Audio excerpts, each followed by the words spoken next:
Alors bonjour à toutes et à tous, bienvenue sur dailyfx.fr, Vincent Gann pour vous retrouver cet après-midi.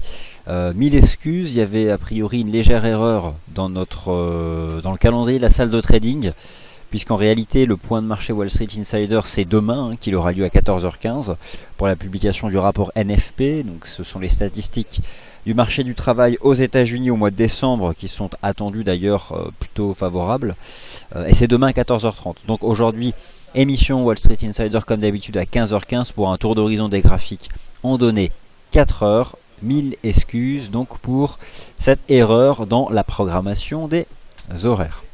Alors, écoutez, on va revenir sur plus ou moins les choses que nous avons étudiées ce matin. Et puis, envisager d'autres paires de devises, d'autres actifs qui sont susceptibles de vous intéresser ou pas. On va commencer par les indices boursiers, ensuite le Forex, le Bund, et puis bien sûr les métaux précieux. Bonjour à toutes et à tous, et je pense que ça fonctionne normalement, c'est impeccable, on commence. Alors, où en sont les indices boursiers? Écoutez, c'est comme je vous précisais ce matin, divergence haussière de momentum, bon vous en êtes maintenant au fait, très brièvement l'histoire, elle était potentielle hier matin, elle est devenue active précisément sur ce chandelier. Pourquoi? Parce que sur le chandelier 4 heures de 15h heure de Paris d'hier, le momentum casse le niveau des 30, mais surtout, et c'est ce qui comptait, les prix franchissent une résistance qui était les 4115 points. Suivi d'un pullback un peu profond sur 4100 points, un peu profond d'une quinzaine de points, ce n'est pas non plus si profond que ça. Et donc depuis, cible engagée à 4200 points. D'ailleurs, nous étions ensemble ce matin sur ces niveaux-là, je crois. Et je visais donc 4200 points, la moyenne mobile à 20 jours. Certes, ça c'est une bonne chose, c'est une chose qui est faite. Mais peut-être que la question que vous vous posez maintenant, c'est peut-on envisager davantage de progression justement sur ces marchés actions en Europe? Eh bien écoutez, au vu de l'inertie haussière et surtout au vu de la structure action, donc la façon dont les composantes du CAC 40 progressent, eh bien je pense que oui. Là nous venons d'avoir une clôture 4 heures puisqu'elle a eu lieu à 15 heures. On a un chandelier qui est plutôt sympathique, on clôture au plus haut, il n'y a pas pour l'instant de signe d'affaiblissement de la dynamique. Alors en ce qui me concerne, je privilégie toujours une poursuite de la reprise de l'indice CAC 40, désormais en direction des 4240 points, des 4250 points. Alors peut-on viser davantage? Je pense que vous reconnaissez aisément le type de mouvement que l'on fait. Exactement ici comme lors de la dernière quinzaine du mois de décembre, une structure de retournement validée par une cassure sur les prix dont les premiers signaux venaient de divergence haussière de momentum. Alors ici c'est l'indicateur technique RSI qui est utilisé pour représenter le momentum, et j'espère d'ailleurs que vous savez toutes et tous ce que représente le RSI, la façon donc dont il est calculé, c'est tout simplement un ratio glissant des séances en hausse sur les séances en baisse, mis au sein d'une formule mathématique qui permet d'avoir un indicateur borné. Alors, qu'en est-il? Eh bien, on teste un point important, mais je n'observe pas de rejet particulier. Alors, est-ce qu'on a donné réellement un signal? En réalité, la moyenne mobile à 20 jours a là un rôle important, et je dois admettre que pour le moment, le marché la teste. En ce qui me concerne, j'ai toujours le sentiment que ce marché peut rejoindre 4240 points, 4250. Mais dites-vous bien une chose, c'est que si le marché devait reprendre la moyenne mobile à 20 jours, eh bien cette fois-ci ce ne serait pas pour s'arrêter à 4240 ou 4250, mais je pense que le marché peut tout à fait revenir tester ici les sommets qui ont été atteints au mois de décembre. Alors pour confirmer cette anticipation qui est toujours plutôt favorable sur le marché action parisien, on peut jeter un œil à d'autres indices boursiers. En tout cas, un bel objectif a été atteint ici sur le CAC 40. Qu'en est-il du DAX? Alors le DAX c'est la même chose, c'est-à-dire que pour le moment tout a commencé par un indice porté par une ligne de tendance haussière en place depuis le 16 octobre, qui s'est stabilisé sur un support à 9424 points, divergence haussière hier potentielle en matinée, devenue active à la clôture de 15 heures, engageant la cible, d'ailleurs que j'ai dû répéter ce matin, à 9688 points, la cible à 9688 points a été atteinte. Et comme le CAC 40, le marché rencontre donc un niveau horizontal, les 4203 sur le CAC, et la MM 20 jours. Et en ce qui me concerne, tant que le trend actuel est maintenu, comment est-ce qu'on peut capter un trend en utilisant l'analyse technique? Eh bien, à nouveau encore, comme sur le CAC 40, cette ligne de tendance haussière. Tant que le marché se maintient au-dessus de ces lignes de tendance haussière qui décrivent en fait le mouvement de progression depuis hier, ici sur le CAC 40, ici sur le DAX, eh bien je privilégie la hausse. Et donc, en clair, qu'est-ce que nous pourrions maintenant viser sur le DAX? Eh bien si le marché... Et j'admets que le signal n'a pas été donné en clôture 4 heures sur le DAX. Donc ça c'est important de noter que en l'état, la clôture 4 heures ici sur le DAX ne constitue pas un signal d'achat, mais plutôt un chandelier d'objectif de cours atteint. Maintenant, il est vrai que, en anticipant quelque peu, je pense que ce marché peut rejoindre, partant du principe que nous aurions ici le début d'une formation triangulaire, ce qui est tout à fait possible d'ailleurs sur la base de cet horizon de temps. Il ne me paraît pas inconcevable de voir le DAX rejoindre en fait les 9850 points. Alors le signal serait donné par une cassure H4 des 9688 points. Aucune contradiction négative de momentum, ce qui avait été ici le cas lorsque le marché était venu plafonner sous le gap baissier du 9 décembre 2014 qui avait été ouvert sur le DAX à 9950. Alors si jamais on franchit ces 9688, pourquoi ne pas viser à nouveau le gap baissier du 9 décembre dernier dont la partie basse passe à 9950? Eh bien tout simplement parce qu'on a le début d'une hypothèse chartiste triangulaire ici sur cet horizon de temps intraday dont la partie haute passe aux alentours des 9850 points. Donc vous avez compris, des objectifs ont été atteints, il s'agissait d'objectifs d'analyse technique que nous visions depuis hier, mais je pense que ce n'est pas pour autant, alors déjà hors de question de vendre, vous n'avez strictement aucune raison de shorter, tout simplement parce que certes nous sommes sous des niveaux intermédiaires mais ça ne diverge en rien, donc on privilégie le mouvement récent. D'autre part, la tendance elle est neutre et même plutôt haussière depuis le 16 octobre, donc si vous privilégiez la tendance, il y a plutôt un risque que le marché casse la résistance et monte justement en direction des 9850. Voilà donc pour le DAX, pour le CAC 40. Alors après il y a d'autres indices boursiers, je vous ai expliqué qu'on allait en faire le tour d'horizon, c'est donc ce que nous allons faire. Vous avez la possibilité chez FXM de négocier l'indice Eurostoxx 50, alors c'est vrai que j'en ai peu parlé mais tout ce qu'on vient de dire sur le CAC et le DAX c'est la même chose, divergence haussière hier matin, active depuis le chandelier 4 heures de 15 heures par la cassure des 3030 points, objectif à 3109 points, un niveau intermédiaire d'ailleurs ici avait été franchi. Alors d'ailleurs l'Eurostoxx 50, ça c'est intéressant à noter pour tenter de répondre à la question est-ce que le CAC et le DAX ont la possibilité d'aller un peu plus haut. Eh bien j'ai une cible ici à 3109 points qui n'a pas été atteinte sur l'Eurostoxx 50 qui, je vous le rappelle, intègre des actions espagnoles et italiennes représentées respectivement dans les indices IBEX et MIB qui sont aussi disponibles. Donc, au vu de l'analyse technique de l'Eurostoxx 50 et par rapport à tous les éléments que je viens de relever avec vous sur le CAC et le DAX, eh bien oui, je pense que nous avons devant nous encore un potentiel de reprise à la hausse, donc sur les actions européennes. Alors les marchés actions US doivent forcément confirmer cette anticipation directionnelle sur les marchés actions européens. Alors là aussi on a eu, pas en l'état une divergence haussière, mais comme d'habitude des marchés actions US qui lorsqu'ils se reprennent font de violents contre-pieds. Généralement d'ailleurs lorsque les marchés actions US se reprennent après avoir baissé, nous avons des structures de reprise difficiles à identifier sur le plan chartiste car elles prennent la forme de structures de creux en V ou V-bottom. Nous avions eu ici un important phénomène de ce type en octobre, on a eu à nouveau ce type de phénomène ici en décembre et nous avons encore à nouveau quelque chose qui en prend la forme et disons que d'une certaine façon le SP500 aurait plus ou moins donné le signal d'achat sur le chandelier H4 donc d'hier à la clôture en franchissant ici et en reprenant les 2029 points. Donc pour le moment et depuis 48 heures la tendance est haussière sur le marché actions US représenté ici par le SP500, confirmant cette dynamique de reprise des actions européennes en direction des résistances citées. Y a-t-il de quoi anticiper la fin de cette reprise selon l'analyse technique? Eh bien, la réponse est non, clairement, notamment ici sur le SP500. Je pense qu'on est plutôt à mi-chemin. Le momentum intraday ne contredit en rien le mouvement actuel des cours. D'ailleurs, je pense que cet indicateur peut se reprendre en direction ici du seuil des 70 et donc au fond on peut parfaitement imaginer un SP500 capable de se reprendre en direction des 2062 points voire des 2079. Voilà où nous en sommes. Alors cependant on a quand même atteint des premières cibles sur les marchés actions européens, des cibles que nous avions d'ailleurs visé très clairement, hein, 4203 sur le CAC et 9688 sur le DAX. C'est l'occasion de sécuriser des gains, c'est-à-dire de couper une partie de la position pour faire augmenter le capital, mais je pense qu'il faut en garder une partie. Il faut en garder une partie et donc remonter le stop sur le solde. Et bien, où le remonte-t-on?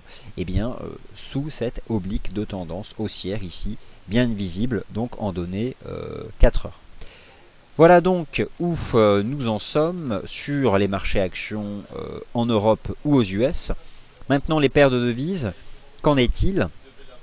Eh bien, je vais revenir sur ce que j'ai expliqué donc ce matin dans le focus sur le marché action, sur le Forex. Alors, c'est parti. Donc, je vous avais expliqué que l'euro-dollar était dans un petit range entre 1,18 et 1,1862. Que l'idée c'était d'exploiter un potentiel rebond vers 1,1862 pour shorter dans le sens de la tendance, sachant que les gaps que nous avons eu dans la nuit de dimanche à lundi sont des gaps de rupture, hein, puisqu'ils n'ont pas été comblés.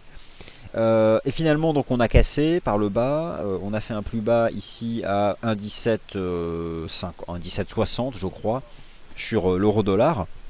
Donc en ce qui me concerne, c'est toujours une dynamique de baisse. Par contre, attention sur l'USD-CHF, c'est vrai que nous avons cette ligne ici qui attrape tous les tops de marché, qui est susceptible de provoquer à nouveau une phase latérale. Donc là, on fait un petit flat. Est-ce qu'on doit considérer que les 1,1804 sont déjà résistances pour la paire euro-dollar? Alors, c'est une résistance. Par contre, c'est un niveau hyper intermédiaire, hein, soyons bien d'accord. Maintenant, je vais rajouter un indicateur de momentum pour voir quel serait le risque justement par rapport à cette résistance. Vous avez ici le RSI de l'USD-CHF qui se trouve là et il n'y a pas de contradiction particulière. Donc, en théorie, eh bien, il y a tout à fait la possibilité que les 1,0175 soient déjà un niveau de support pour l'USD-CHF et que les 1,1804 soient déjà un niveau de résistance pour l'euro-dollar. Alors, la tendance pour le moment elle est baissière et rien ne l'invalide, d'autant plus que le marché attend demain la publication d'un rapport sur l'emploi aux États-Unis extrêmement solide.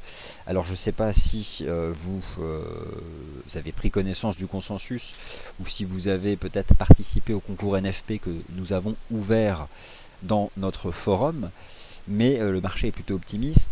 Je tiens simplement à revenir sur quelques niveaux de prix qui me semblent intéressants sur le cross euro-dollar, que vous pouvez d'ailleurs retenir. Vous avez tout d'abord les 1,1680 $, qui sont le cours entre guillemets d'introduction du mois de janvier 1999, 1,1680, l'introduction officielle donc de l'euro, de la monnaie unique européenne, 1,1680, et puis vous avez surtout les 1,1640 $, qui sont le plus bas de 10 ans de la paire euro-dollar, qui sont le plus bas de l'année 2005. Alors, en clair, pour le moment, la dynamique reste baissière. Vous avez ici sur l'euro-dollar, en zoomant sur les chandeliers 4 heures, une succession de creux sommets descendants, mais surtout ce qui est assez marquant, c'est que dès qu'on casse un support, il devient immédiatement résistance, ce qui concrètement se passe depuis ce rejet ici sous les 1,2570. On a cassé les 1,20.40, même pas de pullback, ça casse. On ouvre un gap baissier entre 1,20 et 1,1976, on fait le pullback. Il y a eu plusieurs tests des 1,1976. Ensuite, ça rebaisse, on forme un support à 1,1862, on le casse, on fait pullback et ça rebaisse. On refait un petit flat, on casse 1,1804, ça baisse. Là, donc, pour le moment, il y a ce scénario possible de voir à nouveau un simple pullback réalisé, je dirais, entre 1,1804 et 1,1815. Donc, en suivant cette logique, même si on peut avoir l'impression que le mouvement est mature, et je l'avoue, hein, depuis dimanche dernier, on a quand même perdu 300 pips, en théorie, en préservant la dynamique actuelle, une reprise en direction des 1,1804 et 1,1815 serait une opportunité tardive, bien sûr, de vendre. Puisque forcément, face à une telle dynamique baissière, les positions vendeuses, j'imagine que pour la plupart d'entre vous, vous les avez prises ces dernières séances. Mais en tout cas, pour le moment, sous 1,1805, 1,1815, le scénario le plus probable est de voir l'euro-dollar se diriger vers 1,1730, 1,17 et ce fameux niveau donc des 1,1680 $ qui correspond donc au cours d'introduction du mois de janvier 99. Et pour le moment, jusqu'à preuve du contraire, les 1,0175, 1,0165 font office de support sur les cours de l'USD-CHF. Alors nous avions à l'heure du déjeuner une décision de politique monétaire de la Banque d'Angleterre. Alors la Banque d'Angleterre n'a naturellement pas modifié les conditions de sa politique monétaire. La livre sterling est extrêmement faible depuis ce matin, face à un panier de devises.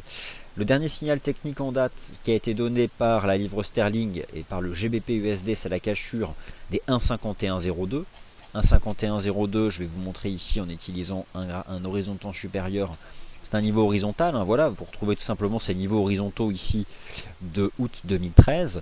Il y a désormais deux niveaux, je pense qu'il faut surveiller, forcément le niveau des 1,50, mais nous avons ici, attention, sur le GBP-USD, un niveau intermédiaire. Alors l'idée, là aussi, eh bien, il n'y a strictement aucune div ici en données journalières, on va voir en données 4 heures, mais à terme, les objectifs, c'est de revoir le câble, tester les 1,50 et de revenir même retester le support majeur ici des 1,48, 13 $. Alors, maintenant, qu'en est-il justement du graphique en données 4 heures et quelles pourraient être les résistances qui susceptibles d'être ici intéressantes? Eh bien, écoutez, la toute première, alors, y a-t-il déjà ici en l'état un début de divergence H4? Alors, il y a sur ces deux, regardez, je vais passer ici en ligne, sur en effet ces deux ici creux, ces deux derniers creux en données 4 heures du GBP-USD, on voit qu'ils sont invalidés par le momentum. Mais attention, la seule façon d'activer, ce serait de refranchir ici les 1,51. Et pour le moment, le momentum reste ici parfaitement en zone de survente. On ne refranchit pas le seuil des 30. Donc il n'y a rien de potentiel et encore moins quelque chose d'actif. Alors est-ce qu'on peut utiliser une ligne de tendance pour envisager une position vendeuse sur le GBP-USD et viser justement un test des 1,50? Alors traçons tout simplement les toutes dernières lignes de tendance chartiste qui sont à notre disposition. Nous avons celle-ci qui capte vraiment au plus près le rythme actuel des prix, mais le marché clairement est en train de la malmener, donc je pense qu'elle va, elle, ne plus jouer son rôle.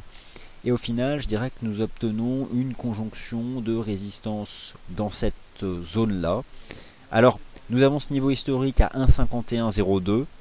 Je pense que une reprise du GBP-USD entre 1,5125 et 1,5150 sera une bonne opportunité pour vendre. Je pense qu'en fait, on va probablement faire une phase de dérive latérale. Alors, si le GBP-USD retourne chercher 1,5125, 1,5150, eh bien je conseille des stratégies de vente pour viser 1,50. Donc, ce qui à ce moment-là peut faire 150 pips de gain.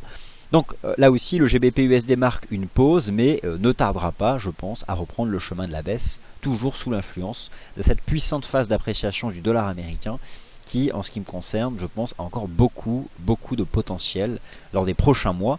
Même si le rythme de marché est incertain, même si tôt ou tard le dollar US peut entrer dans une phase de consolidation, vous avez ici sous vos yeux le dollar américain selon l'indice DXY depuis 30 ans. Et vous constatez que l'année 2014 s'apparente, enfin les années de 2006 à 2014, s'apparente réellement à ce qu'avait construit le marché ici entre 88 et 96. On avait fait donc une puissante structure de creux ici sur le dollar US avant d'avoir une forte envolée haussière. Sauf qu'attention, on a vu un pullback. Alors là, on a eu une structure de creux, on s'est envolé. Est-ce que d'abord USD Index va faire un pullback avant de reprendre sa marche en avant? Ça, c'est le rythme de marché, c'est incertain. C'est la question qui est de savoir est-ce que l'eurodoll depuis les 1,16 peut rebondir en direction des 1,22. Mais pour le moment, cela ne concerne pas l'intraday. Mais en tout cas, il y a clairement à terme un potentiel d'appréciation du doll US. Alors, est-ce qu'on peut envisager un GBP-USD qui est passé carrément sous un 48 à terme? Pour le moment, le signal n'est pas donné pour le moment. Mais voilà en tout cas ce que je vous invite à faire sur le GBP-USD, à exploiter donc un retour vers 1,51, 1,5150 pour adopter donc une stratégie de vente. La UD-USD, le NZD-USD et toutes les autres, eh bien on va les regarder. En attendant, je vois les indices boursiers qui accélèrent, donc ça c'est plutôt une très bonne chose. Alors le NZD-USD, alors il y a potentiellement une espèce de structure en wedge qui se dessine. Bon, honnêtement, je pense qu'on arrive plutôt sous résistance ici, sur le NZD-USD. Même si j'admets que ça fait wedge, même si on peut avoir l'impression que ça fait V-bottom, et encore non, parce qu'on n'a rien à retourner derrière. potentiellement une sorte de biseau.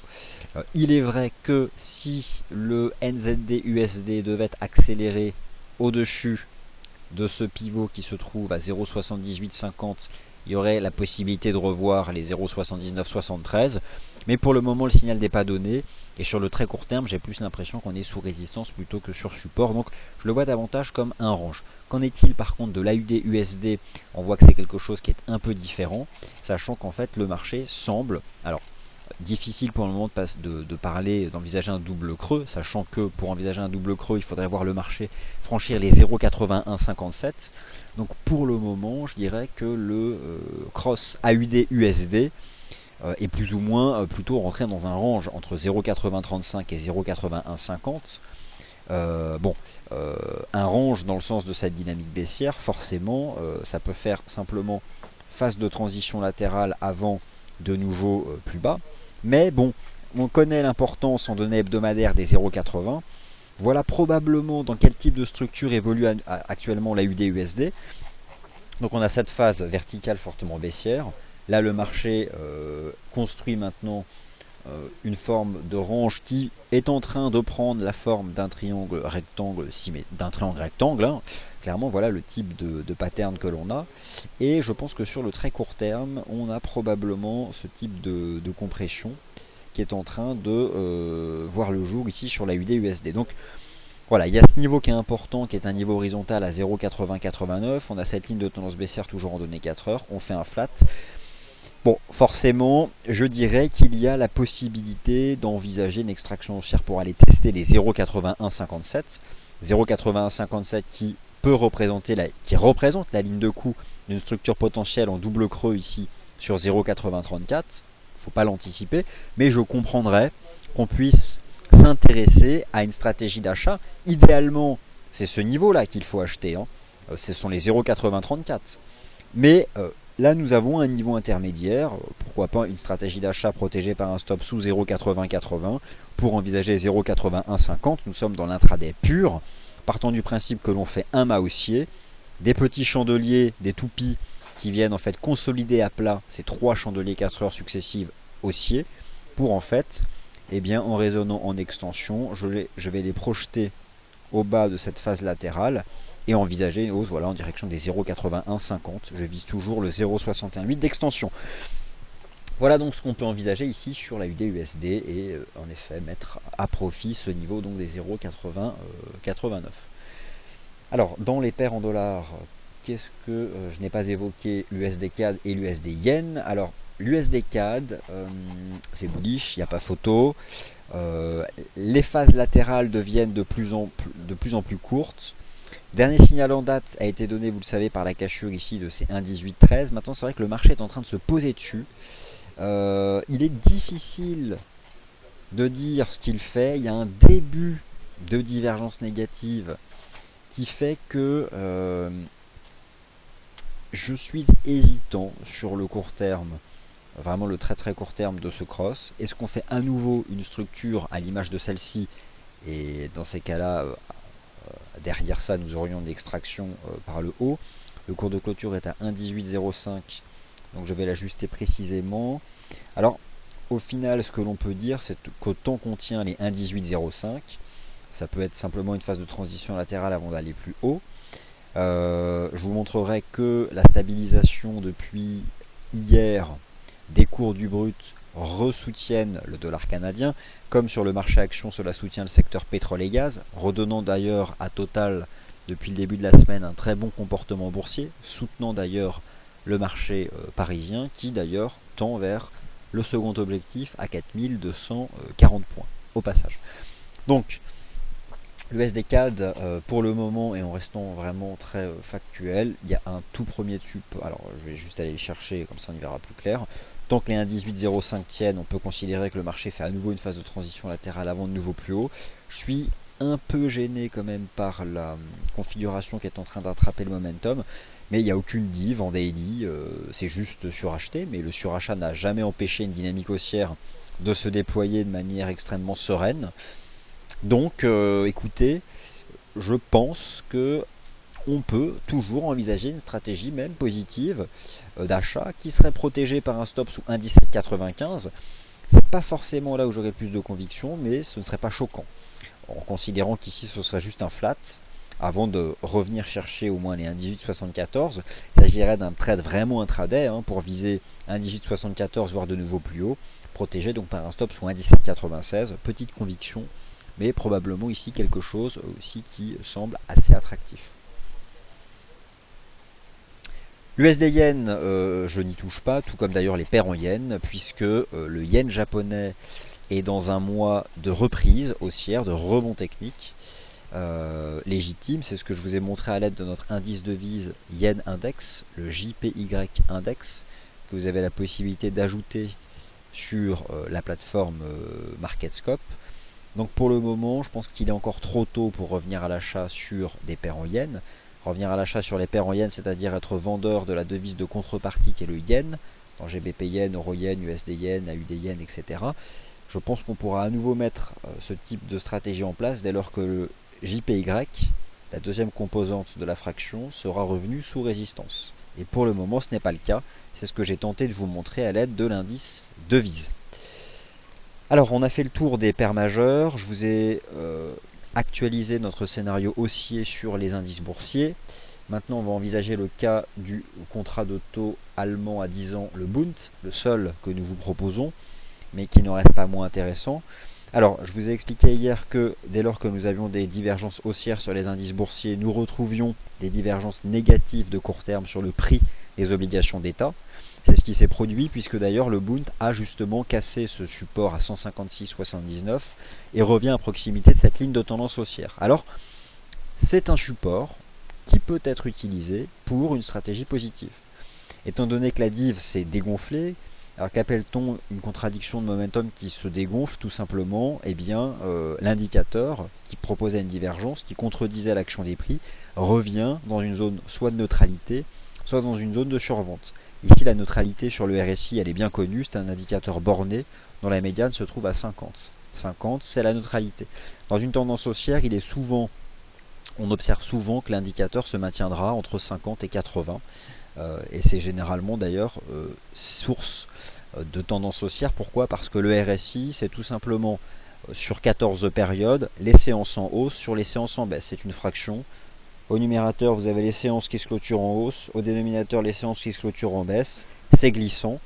Lorsque c'est supérieur à 50, ça veut dire que sur les 14 derniers jours, il y a davantage de séances en hausse que davantage de séances en baisse. Et je pense que dès lors que vous utilisez un indicateur technique, vous devez comprendre la formule et donc ce qui se cache derrière. Sinon, ça sert à rien. Donc, le Bund revient, je pense, à proximité d'un niveau de support. Il y a cette ligne de tendance haussière. Pourquoi pas mais j'attendrai éventuellement encore un peu que l'indicateur se pose pile poil sur le seuil des 50, qui est justement la neutralité. Pourquoi est-ce qu'on l'appelle la neutralité? Parce que lorsqu'on bascule sous 50, c'est que sur les 14 dernières périodes, ici on donnait 4 heures, vous avez davantage de chandeliers qui ont clôturé dans le rouge que dans le vert. Voilà, concrètement c'est comme ça que ça marche. Donc c'est pas bien compliqué à en comprendre la logique.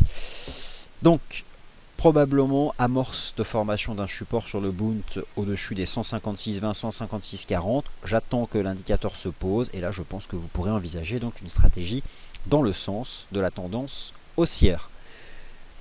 Je vous ai parlé donc des paires majeures. Nous avons étudié le cas des indices boursiers, du contrat de taux allemand Bund. J'ai quelques paires de devises secondaires que je souhaite vous montrer parce qu'elles sont attractives sur le plan de l'analyse technique. Je vous invite notamment à observer le cross AUD-CHF d'une construction graphique magnifique.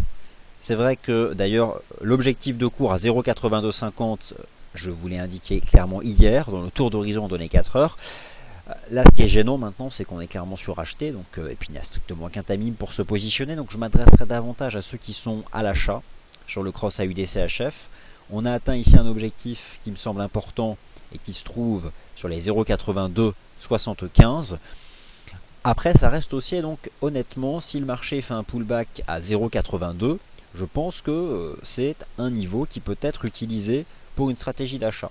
En plus, si on fait un pullback à 0,82, 0,8210, eh bien, en données 4 heures sur la UDCHF, je pense qu'on peut utiliser cette ligne de tendance haussière. Mais là, on arrive quand même après le mouvement.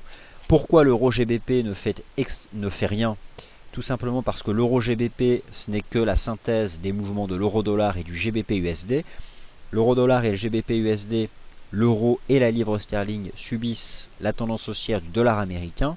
L'euro dollar et le GBP USD sont deux couteaux qui tombent d'une force à peu près équivalente, ce qui se traduit par un phénomène de trading range sur l'euro GBP.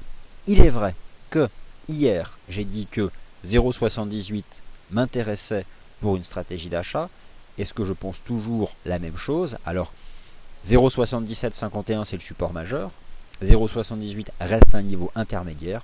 Pourquoi pas? Mais là aussi, je dirais conviction, petite conviction, à l'image d'ailleurs du niveau des 1,1805 dont j'ai parlé sur l'USD CAD. Mais bon, du point de vue de la tendance, mieux vaut utiliser les 1,18, 1,1805 de l'USD CAD que les 0,78 de l'euro GBP. L'USD CNH, donc la tendance du dollar américain face au yuan renminbi de Hong Kong, eh bien, reste haussier, ligne de tendance haussière, support horizontal à 6,2050, soutien de la MM 20 jours. Tant qu'on tient 6,2050 et la MM 20 jours, je vise 6,23, je n'ai pas changé d'avis. Les métaux précieux, je vous ai expliqué que c'était un marché neutre à l'image de l'année 2014, puisque les tendances de 2014 se prolongent cette première semaine de janvier 2015.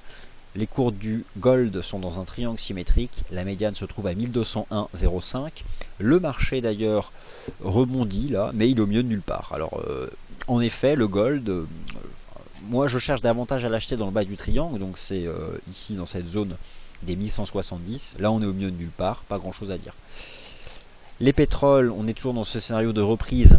Pourquoi le WTI se reprend depuis les 46,69? Parce que les 46,69 sont ce niveau en données hebdomadaires. Regardez, c'est un niveau propre à l'analyse technique. Ce niveau horizontal, donc à 46,69 $.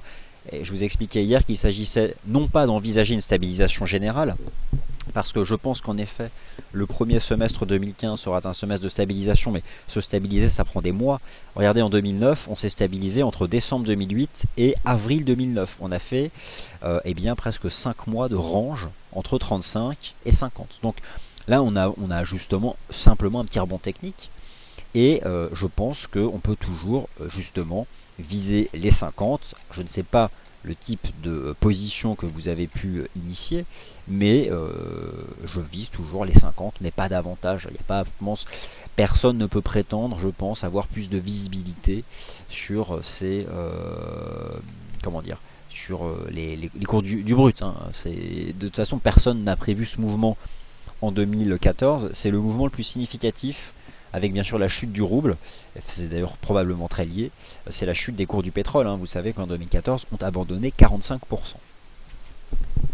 Ça remet en perspective le petit moins 12 de l'euro, ou le petit moins 13 du yen, ou encore le petit plus 10 du dollar américain. Ou même le petit plus 18 du Nasdaq. Hein. Il y a vraiment eu le mouvement le plus significatif, la chute du prix du pétrole. Alors, il y a d'autres paires de devises plus secondaires. La UDNZD, c'est pas que j'abandonne, parce que nous sommes, on le sait, dans une zone attractive sur le plan des graphiques de long terme. Voilà, 1,04, c'est une grosse zone, c'est un support mensuel, mais un support mensuel, avant la clôture, on peut faire tout un tas de choses. C'est certain que si on clôture la fin du mois à 1,05 ou 1,06, ça aura été la possibilité de se placer. Comme tout niveau de long terme, les stops doivent être larges, mais un stop large, forcément, c'est accepter un risque financier plus élevé, sauf si on s'expose de manière limitée en capital. C'est, je pense, la seule façon de profiter d'un niveau de long terme. On accepte un stop de protection en distance un peu plus important, mais on réduit son exposition pour justement avoir un risque financier qui reste contrôlé. Donc je n'ai pas la réponse, et il faudra attendre au moins une clôture hebdomadaire pour voir si ce niveau des 1,04, 1,0428 tient le choc. Mais je cesse là de vous proposer ou de vous suggérer des stratégies sur ce marché qui de toute façon ne fait que répercuter la variation de l'AUD-USD face au NZD-USD. L'AUD-NZD n'est qu'une paire croisée, c'est une fraction de fraction. C'est AUD-USD sur NZD-USD. Ça vous donne l'AUD-NZD. Donc il est uniquement tributaire, il n'a pas de mouvement propre. Il est tributaire des mouvements des deux paires majeures, que sont l'AUD-USD et le NZD-USD. D'où peut-être cette impropreté graphique.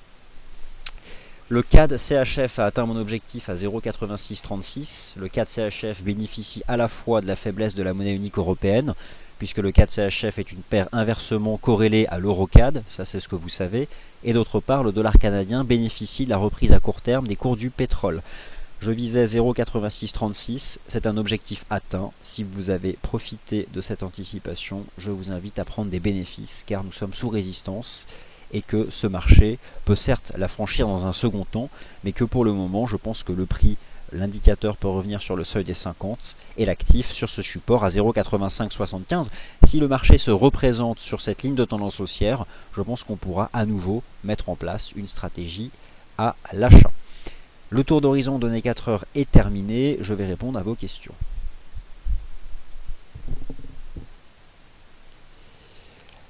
Alors, bonjour Vincent, quelles sont les ressources fondamentales sur le Bund? Eh bien, vous devez vous intéresser à l'environnement des taux d'intérêt souverains. Donc des ressources fondamentales, ça dépend ce que vous entendez par là, mais ce sont des choses qui se trouvent un peu partout sur Internet. Mais concrètement, vous devez comprendre ce qu'est une obligation, comprendre le lien entre le rendement d'une obligation et l'évolution de son prix, savoir qu'est-ce qui se cache derrière. Bon, il y a tout un tas de choses à prendre en main. Je pense que là, ça peut faire l'objet d'un webinaire un peu plus complet. Donc on pourra éventuellement vous proposer quelque chose. Donc le SP500, d'accord. L'USD Yen, je me suis déjà exprimé dessus. Alors, bonjour Patrick, voilà un message assez long. Alors, je crois avoir vu passer un total à 40% de participation d'activité pétrolière. Quel serait le délai d'impact? Le pourcentage d'activité emploi lié au pétrole? Alors, il y a énormément de questions sur la structure du marché du travail aux États-Unis. Je n'ai pas la réponse parce que je ne suis pas un expert du marché du travail américain, mais je pense qu'on peut trouver l'information sur le site de la BLS. La BLS qui est le département du travail américain et qui donne le détail des créations d'emplois. Donc ça c'est de l'information, certes on peut la trouver pour vous, ça peut faire l'objet d'un webinaire, mais c'est probablement de l'information que vous pouvez trouver par vous-même. Et ça c'est important. Pour le moment, eh bien, l'économie américaine continue de créer des emplois. Est-ce que la chute des prix du pétrole peut avoir un impact? Je n'ai pas la réponse à toutes les questions que vous posez, Patrick. Comprenez bien que ce n'est pas ma spécialité, mais que je pourrais prendre le temps de trouver quelque chose. Alors, l'USD-CAD, Monsieur Québec, l'USD-CAD, nous en avons parlé. L'USD-CAD, on sait que c'est une forte dynamique haussière, ça j'en conviens. J'ai un doute. Bon, je reconnais qu'il y a un support immédiat entre 1,18 et 1,1815. Le marché donne l'impression de faire à nouveau ce type de petite consolidation. Je suis plus gêné par le fait que ce nouveau top de marché n'a pas été confirmé ici par le momentum. Certes, sur un horizon de temps supérieur, il n'y a en l'état aucune divergence, mais simplement un indicateur suracheté. Mais c'est d'ailleurs typique des phases haussières. Alors, je serais plus à l'aise de mettre à profit un pullback sur 1,1675 pour acheter dans le sens de la tendance, je suis d'accord. Le gros niveau pour acheter, ce serait 1,1675, c'est-à-dire envisager un USD CAD qui ferait un pullback ici sur 1,1675 avant de repartir vers les 1,20. Et je pense que l'USD CAD ira chercher les 1,20. Mais comment savoir si on va faire un pullback sur un 16,75? J'ai envie de vous répondre que personne ne le sait. Par contre, quel serait le signal? Eh bien clairement, si nous avions une clôture 4 heures sous les 1,1795, 1,18, je pense que là nous pourrions avoir un pullback profond. Et pour le moment ce n'est pas le cas, et tant qu'on tient le niveau, il y a la possibilité que ça relance de manière immédiate. Bon, j'ai mis en évidence l'existence de ce niveau technique, mais j'ai pas une conviction hyper forte. Allez, un point sur le gaz naturel et sur l'argent. Alors, le gaz naturel est davantage un actif que suit mon collègue Nicolas Chéron. Cependant, vous avez en donné 4 heures l'ébauche d'une construction chartiste qui est la pire de toutes, c'est la formation élargie. Par définition, la formation élargie, c'est une formation chartiste extrêmement difficile à exploiter parce qu'elle est volatile. Pourquoi? Parce qu'elle s'élargit justement. La volatilité, c'est quoi? C'est l'amplitude balayée par les prix au sein d'une figure. Autant vous dire que dans ce type de formation élargie, lorsque j'étudie les cours du gaz naturel, on peut tout aussi bien aller chercher le bas à 2,70 que remonter en direction des 3,15. Le marché tente ici de former un support sur 2,82. J'ai envie de vous dire, tant que ça tient, pourquoi pas venir chercher les 3, voire les 3,15, mais à l'intérieur d'une compression comme ça élargie, légèrement descendante, c'est une phase de transition latérale, mais si je privilégie la tendance, on peut en sortir par le bas. Après, il est vrai que généralement, les structures élargies sont davantage des figures d'inflexion. Donc, je n'ai pas la réponse, je ne sais pas, mais je dirais que là, 2,82, c'est peut-être un support intermédiaire. Pour éventuellement une stratégie d'achat en direction des 3,15. L'avantage c'est que là le stop, mais vous le mettez juste là. On est à 2,82, vous mettez un stop à 2,79. Achat 2,82, stop 2,79 pour viser 3,20. En termes de rendement risque, c'est parfait, regardez. On rentre à 2,87. Le stop loss à 2,79 et le target price à 3,20. Ça fait pas photo en termes de money management. L'espérance de rentabilité est largement supérieure au risque de perte. Mais petite conviction, hein. Franchement, vis-à-vis de la tendance, je ferai davantage attention. Mieux vaut continuer de suivre le momentum positif des indices boursiers, où là il y a vraiment quelque chose d'hyper clair.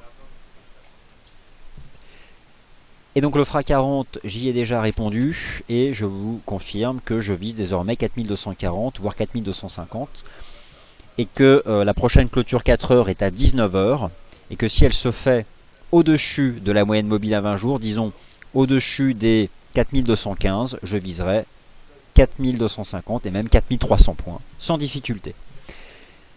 Voilà, je vous remercie d'avoir suivi ce point de marché, tour d'horizon des graphiques intraday en données 4 heures. La vidéo sera disponible sur notre chaîne YouTube d'ici une demi-heure environ. Je vous souhaite à toutes et à tous une bonne fin de journée. À 18 heures ici même, un webinaire sur les PEG, les seuils défendus par les banques centrales, ce qui est d'ailleurs le cas actuellement sur l'euro CHF. Et je vous retrouve demain à 14h15, notez bien 14h15 pour une session de trading dans le sillage du rapport NFP aux États-Unis. Merci à toutes et à tous.